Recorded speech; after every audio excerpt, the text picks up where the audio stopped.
మంచిది ప్రియమైనవారులారా. హెబ్రీలకు రాసిన పత్రిక 5వ అధ్యాయము 8, 9 వచన భాగములను మనం చూసినట్లయితే, ఆయన కుమారుడై ఉండియు తాను పొందిన శ్రమల వలన విధేయత నేర్చుకొనెను. మరియు ఆయన సంపూర్ణ సిద్ధి పొందినవాడై మెల్కీసెదెకు యొక్క క్రమములో చేరిన ప్రధాన యాజకుడని దేవుని చేత పిలువబడి, తనకు విధేయులైన వారందరికిని నిత్య రక్షణకు కారకుడాయెను. చదవబడిన వాక్యము ఆ త్రియేక దేవుడు మనందరి వినికిడిలో నెరవేర్చునుగాక. యేసుక్రీస్తు ప్రభుల వారిని గురించి అపోస్తలుడైన పౌలు చాలా ఎంతో ఉన్నతమైన సంగతులను మనకు పొందుపరుస్తూ ఉన్నాడు. అందులో ఆయన సంపూర్ణ సిద్ధి పొందినవాడై మెల్కీసెదెకు క్రమంలో చేరిన ప్రధాన యాజకుడని దేవుని చేత పిలువబడుతూ ఉన్నాడన్న సంగతిని మనకు తెలియజేస్తున్నాడు. అందులో మనము గమనించవలసిన విషయం ఏమిటనగా, ఆయన సంపూర్ణ సిద్ధి పొందినవాడై అని చెప్తూ ఉంది లేఖనం. ఎవరు పొందారు, ఎవరు సంపూర్ణులు అని లేఖనం తెలియజేస్తుంది అనంటే, ప్రభువైన యేసునాథుడు సంపూర్ణుడు, అతడు సంపూర్ణ సిద్ధి పొందినవాడు అని లేఖనము స్పష్టంగా తెలియజేస్తుంది. ఇందులో ఆశ్చర్యం ఏమిటి? ఆయన దేవుని కుమారుడు, ఆయన సంపూర్ణుడు కాకపోతే ఇంకెవరు అవుతారు అని మనము కామన్గా తీసుకునే అవకాశాలు ఉన్నాయి. కానీ క్రీస్తునాథుని గురించి మరొక పరిచయము అపోస్తలుడైన పౌలు తెలియజేస్తూ ఉన్నాడు. ఏంటిది అనంటే, ఆయన కుమారుడై ఉండియు తాను పొందిన శ్రమల వలన విధేయతను నేర్చుకొనెను అని పరిచయం చేస్తుంది లేఖనం. నేర్చుకొనెను అనంటే, నేర్చుకోగలిగిన మనస్తత్వాన్ని క్రీస్తునాథుడు అలవాటు చేసుకున్నాడని అర్థం. నేర్చుకున్నాడు అనంటే అతడు సాధన చేశాడు అని అర్థం.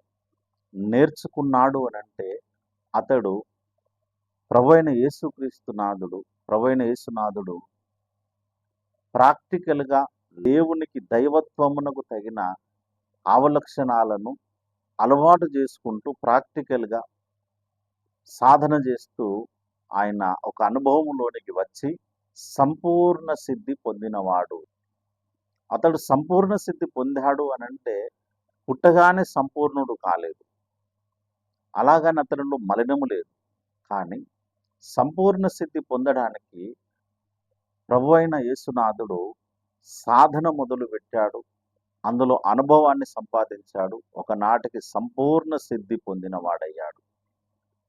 అలాగనే మనందరికీ మాదిరికరంగా నిలబడుతూ మీరందరూ కూడా సంపూర్ణులు కావాలి అని ప్రభుల వారు కోరుతూ ఉన్నాడు. అయితే సంపూర్ణులు కావాలి అనంటే అపోస్తలుడైన పౌలు ఒక చక్కటి సంగతిని మనకు తెలియజేస్తూ ఉన్నాడు. సంపూర్ణ సిద్ధి నేను పొందలేదు అని అపోస్తలుడైన పౌలు సాక్ష్యం ఇచ్చాడు. ఫిలిప్పీ పత్రిక 3వ అధ్యాయం 11 వచనం 12 వచన భాగంలో మనం చూసినట్లయితే, నేను ఇదివరకే గెలిచితినని అయినను ఇదివరకే సంపూర్ణ సిద్ధి పొందితినని అనుకొనుటలేదు అన్నాడు. అంటే అపోస్తలుడైన పౌలు సంపూర్ణ సిద్ధి పొందలేదు అని తనకు తాను సాక్ష్యం ఇస్తున్నాడు. అంటే పౌలు సంపూర్ణుడు కాదని మనం అర్థం చేసుకోవాలి. అవును, పౌలు సంపూర్ణుడు కాదు. ఎందుకనంటే అతడు మానవుడు, సాధన చేయడంలో విఫలం కావచ్చు, కాబట్టి సంపూర్ణుడు కాదు. అయితే ఇప్పుడు అపోస్తలుడైన పౌలే సంపూర్ణుడు కానప్పుడు ఇక భూమి మీద ఇత్యాది భక్తులు అనబడిన వారు ఎవరు కూడా సంపూర్ణుడు కావడానికి అవకాశం లేదు కదా. మనకు మానవరీత్యా ప్రభువైన యేసునాథుడు సంపూర్ణుడయ్యాడని మనం చూస్తూ ఉన్నాం.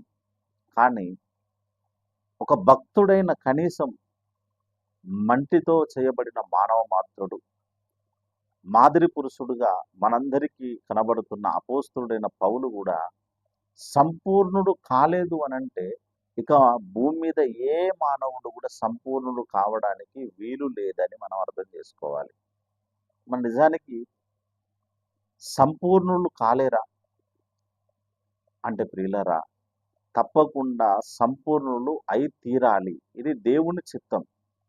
ఎందుకనంటే అపోస్తులుడైన పౌలే ఎఫెసీయులకు రాసిన పత్రిక 4వ అధ్యాయంలో 11, 12, 13 వచ్చిన భాగాలలో క్రీస్తునకు కలిగిన సంపూర్ణతకు సమానమైన సంపూర్ణత కలిగి ఉండాలి అని గట్టిగా నొక్కి చెప్పాడు. అవును పౌలన్న, క్రీస్తునకు కలిగిన సంపూర్ణతకు సమానమైన సంపూర్ణత కలిగి ఉండాలి అని మీరు చెప్తూ ఉన్నారు. కానీ మీరే సంపూర్ణులు కాలేదు అని మనము బదులు సమాధానం ఇవ్వగలిగితే, అపోస్తులుడైన పౌలు మనకు మరొక విషయాన్ని తెలియజేస్తూ ఉన్నాడు. నేను ఇదివరకే గెలిచితినని నేను అనుకోవట్లేదు, ఇదివరకే సంపూర్ణ సిద్ధి పొందితినని అనుకొనటలేదు అన్నాడు. కానీ సంపూర్ణ సిద్ధి పొందడానికి అపోస్తులుడైన పౌలు ఒక చక్కటి కార్యమును చేపట్టాడు. అదేమిటి? నేను ఇదివరకే పట్టుకొని ఉన్నానని తలంచుకొనను. అయితే ఒకటి చేయుచున్నాను, వెనుక ఉన్నవి మరిచి ముందున్న వాటి కొరకై వేగిరపడుచు ఉన్నాను అన్నాడు. వేగిరపడుచు ఉన్నాను. ఎలా వేగిరపడుచు ఉన్నాడు తెలుసా? పరిగెత్తుతూ ఉన్నాడు. నేను దేని నిమిత్తము క్రీస్తు యేసు చేత పట్టబడితేదో దానిని పట్టుకొనవలనని పరిగెత్తుచు ఉన్నాను అన్నాడు. అవును, తను చేపట్టిన పని పరిగెత్తుట. మరి నిజానికి ఆ పరుగు పందెములో అపోస్తుడైన పౌలు గెలిచాడా, ఓడాడా? అంటే గెలిచాడు. అదే మనకు 2వ తిమోతి పత్రికలో స్పష్టంగా లేఖనము మనకు తెలియజేస్తూ ఉంది. అపోస్తుడైన పౌలు తెలియజేస్తున్నాడు, తిమోతికి రాసిన 2వ పత్రిక 4వ అధ్యాయం 7వ వచనములో, మంచి పోరాటము పోరాడి తిని నా పరుగు కడముట్టించి తిని అన్నాడు. అంటే ఫిలిప్పి పత్రికలో పౌలు గారు చెప్పినట్లుగా అతని పరుగు ప్రారంభమైంది. అదే పౌలు గారు చెప్పినట్లుగా తిమోతి పత్రికలో తన పరుగు ఎండైపోయింది, ముగింపులోనికి వచ్చింది. అంటే ఎక్కడైతే ప్రారంభించాడో అక్కడ సంపూర్ణ సిద్ధి పొందలేదు. కానీ తిమోతి పత్రికలో చెప్పినట్లుగా నా పరుగు కడముట్టించి తిని విశ్వాసము కాపాడుకుంటుని ఇక మీదట నా కొరకు నీతి కిరీటము ఉంచబడి ఉన్నది అని పర్ఫెక్ట్గా తన యొక్క ఉన్నతమైన ఉజ్వలమైన భవిష్యత్తును మనకు తేటతెల్లం చేశాడు. అంటే అతడు సంపూర్ణ సిద్ధి పొందాడు అని మనకు అర్థం చేయిస్తూ ఉన్నాడు. ఫిలిప్పి పత్రికలో ప్రారంభమైన తన పరుగు కడవరకు కొనసాగి సంపూర్ణ సిద్ధి సాధించింది. అందుకే తన శిష్యుడైన ఎపఫ్రాను గురించి లేఖనము స్పష్టంగా తెలియజేస్తుంది. అది కూడా పౌలు గారు రాస్తూ ఉన్నారు. ఎపఫ్రా మనందరి కొరకు తన విజ్ఞాపన మనపూర్వకమైన ప్రార్థనలు చేస్తున్నాడట, యాచనలు చేస్తున్నాడట, మొరపెడుతున్నాడట. ఎందుకనంటే ప్రతి మనుషుడు, ప్రతి వ్యక్తి సంపూర్ణ సిద్ధి సాధించాలి అని. చూడండి, కొలస్సీలకు రాసిన పత్రిక 4వ అధ్యాయంలో స్పష్టమైన విషయాన్ని మనకు తెలియజేస్తుంది లేఖనము. చూడండి, కొలస్సీ పత్రిక 4వ అధ్యాయం 12వ వచన భాగంలో, మీలో ఒకడును క్రీస్తు యేసు దాసుడునైన ఎపఫ్రా మీకు వందనములు చెప్పుచున్నాడు. మీరు సంపూర్ణులను, ప్రతి విషయములో దేవుని చిత్తమును గూర్చి సంపూర్ణ ఆత్మ నిశ్చేత గలవారునై నిలకడగా ఉండవలనని ఎల్లప్పుడూ మీ కొరకు తన ప్రార్థనలో పోరాడుచు ఉన్నాడు. ఎపఫ్రా తన ఆలోచన యావత్తును మనకు తెలియజేస్తున్నాడు. ఏంటిది అనంటే, మీరందరూ సంపూర్ణులను, ప్రతి విషయములో దేవుని చిత్తమును గురించిన పరిపూర్ణాత్మ నిశ్చేత గలవారు కావాలి. ఇది ఎపఫ్రా యొక్క ప్రార్థన, తన నిరంతర ప్రార్థన. ప్రతి ఒక్కరూ సంపూర్ణులు కావాలి, సంపూర్ణ సిద్ధి సాధించాలి, క్రీస్తు వలె క్రీస్తు పోలికలోనికి మార్చబడాలి.